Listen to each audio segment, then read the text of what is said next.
Now listen, before we get into how Drake just got embarrassed more and Pusha T has continued to keep up one of the best runs in rap that we have seen in years, well, as the shift in hip-hop is now coming into play and Pusha T is standing in the face of all of these losers and showing them that their time in the rap game is over, be sure to leave a like and subscribe so everybody can see that message. And now really, as with what has just went down with Pusha T and the way he just called out all of his longtime rivals, when we look at this in context of what has already happened in rap and in his career recently, he really just took the biggest victory lap possible after dropping one of the best rap albums in years with the Clipse and Let God Sort Him Out, and now he is setting everything that has went down into stone. We'll really make sure to leave that like, because truly this is a great moment and something as hip-hop fans that we are going to want to remember. And now specifically what I am talking about is overall the Drake messes and flops and everything he is doing and all of the other noise that that side of hip-hop is creating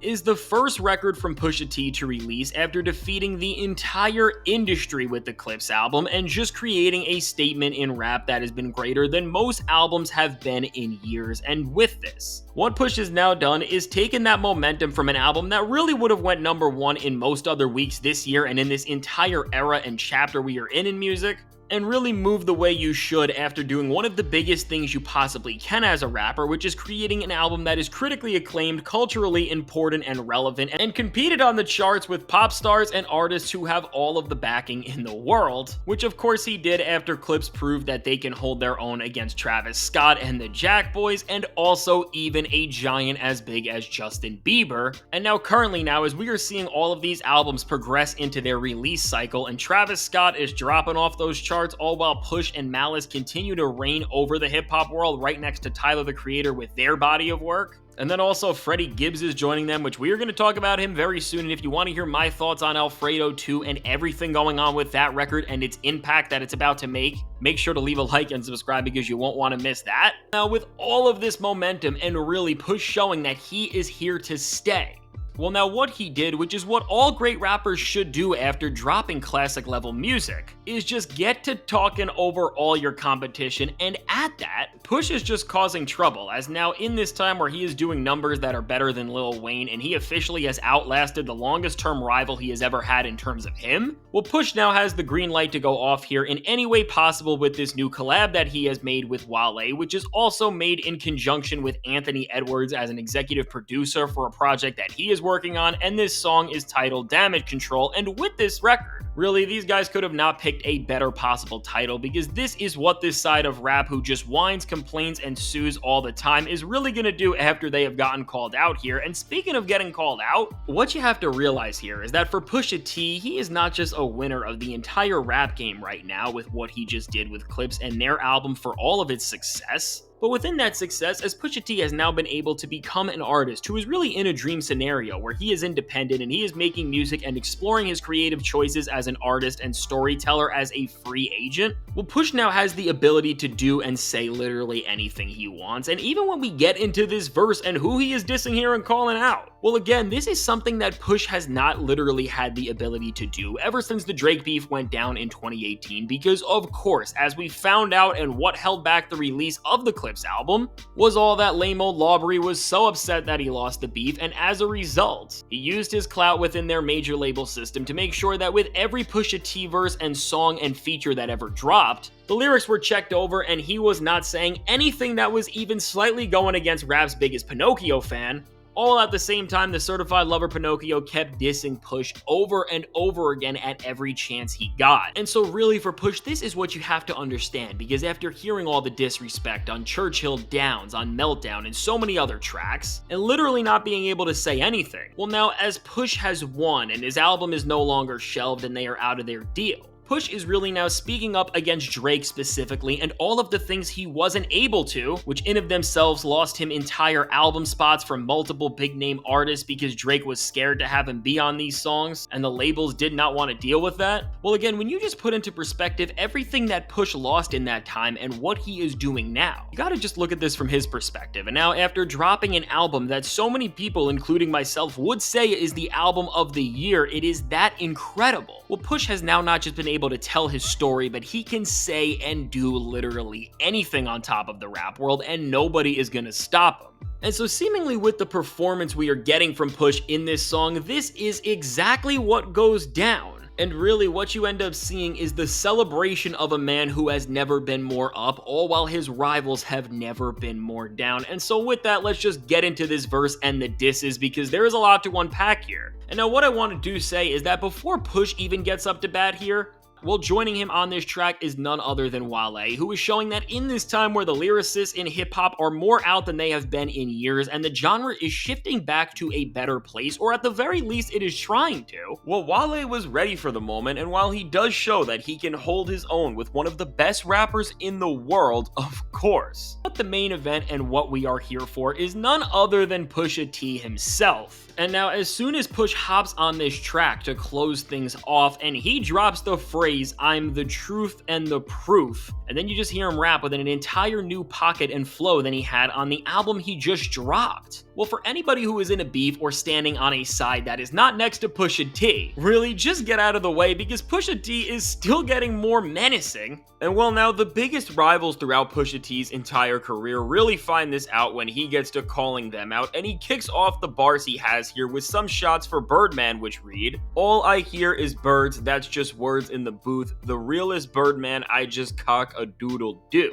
And now with this, well, beyond Pusha T almost bringing us back to the code of the Clipse and the way they double and triple entendre code all of their rhymes to represent so much, with the whole meaning of the birds and then the birds don't sing, which was the intro track from that album. Well, now what we are seeing is this entire messaging gain an entire new meaning, which is about Birdman himself. And now with this, and once again with where all of these figures in hip-hop have ended up, it almost seems like Push is getting the last lick back that him, Pharrell, and Malice could have ever needed on the guy whose very decisions caused this line of beef that has continued for over 20 years, which of course ultimately resulted in Drake and Kendrick. And now, well, after messing with Birdman in this time where he's pretty much nothing at this point in hip-hop, Pusha T then levels up and throws some clear bars at Drake, and it's just like what we saw with Birdman at this point, which in its effect is just to spin back on these iconic feuds and rivals that he has had throughout his career. And now when Pusha T is so up and he can say whatever he wants, well, just like we saw Push laugh at Birdman there, he is laughing at Drake and saying everything that he has wanted to in so long, which again is not a lot because Push won their beef, but he just wants to address the flawed and failed man and rapper that he has seen, which he just straight up says to Drake in the most nasty and effective way, as he says, "Bruised egos, man, you might sue," which, to be honest, it's short and to the point, and I think it's the most effective thing that Push could have done just to build this picture of where he is standing at compared to all of the crash outs who have not liked him over the years.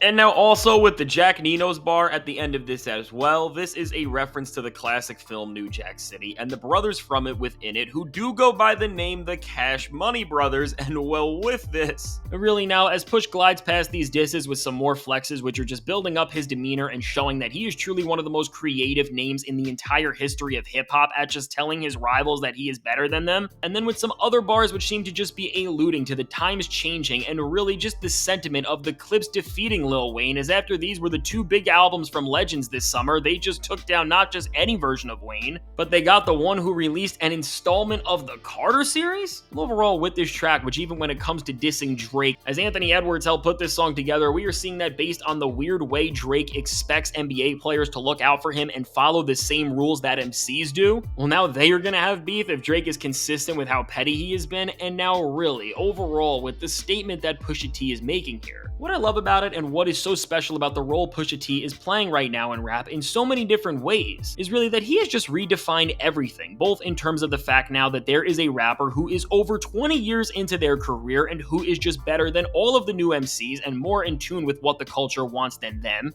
And even with just seeing Push redefine the boundaries of hip-hop and show that he has been playing the long game and will remain a star for as long as he wants. Well, really, when you just understand the lineage of all these events and see that Push is way more up than Wade and Birdman in every category. And then in addition to this, you also see that Push is really more important to the future of hip-hop than Drake will ever be now as well. Well, overall, this is just amazing for hip-hop as a whole and is showing how we are seeing the art form just shift and evolve, all while Pusha T is embracing what is happening in the genre culturally, and then also what he can now do as an independent artist that is away from the labels. And now, as this is what Pusha T just added to his resume on file that is showing that he is one of the best rappers out right now, well, what it's really showing is that there is so much to be excited about with what Push has to offer and what he is really trying to achieve. And overall, when we just put this into perspective, if you're not a longtime hip-hop fan, it may not be as impactful, but as we are at a point now where Lil Wayne has failed and people want him to retire, Birdman is absolutely disgraced, and well, Drake is Drake in the worst way possible. To see Pusha T and Clipse, who were artists who were always seen as lesser than them and who always had label issues and always seemed like they were gonna get taken up by the industry to the larger portion of people, well, to really just see these underdogs persevere through everything and come out on top, well, it just adds another feat to Pusha T's GOAT case, and yes, you heard that right, I said GOAT case, because Pusha T really has entered that echelon of rappers at this point, and there only are a few other names that you could put over him. And really, when we just put the package together of what he has done for hip-hop, he's not just one of the most competitive and consistent rappers of all time. And why we are now here at this point, where now when Wayne, Drake, and Birdman have all failed, Push is laughing at them and dissing them while at the same time having a classic album rise up the charts. Really, Pusha T is also one of the most perseverant rappers of all time, and really just any artist that I have ever seen. And in a rap game where fall-offs happen so quick and people give up so easy, you really just have to respect what all of this means and what the message this is sending to future generations of artists forever. And so now with all of this said, let me know, what do you think about how Pusha T just took a victory lap after dropping an amazing record with the Clipse and dissed his longtime rivals in this moment where he is just laughing at them and then moving on to what is going to be bigger and better things? Now, I can't wait to hear what you have to say about this track and everything going on in hip-hop right now, and if you made it to this point in the video, be sure to leave a like and subscribe, it helps me out a ton. And now, if you want to see how right before this, well, on the other side, as Pusha T is winning, Drake just humiliated himself even more than ever by dissing Kendrick Lamar in one of the weirdest ways I have ever seen, and then overall by dropping another trash song with episode 2 of his Iceman rollout. Check out the suggested video.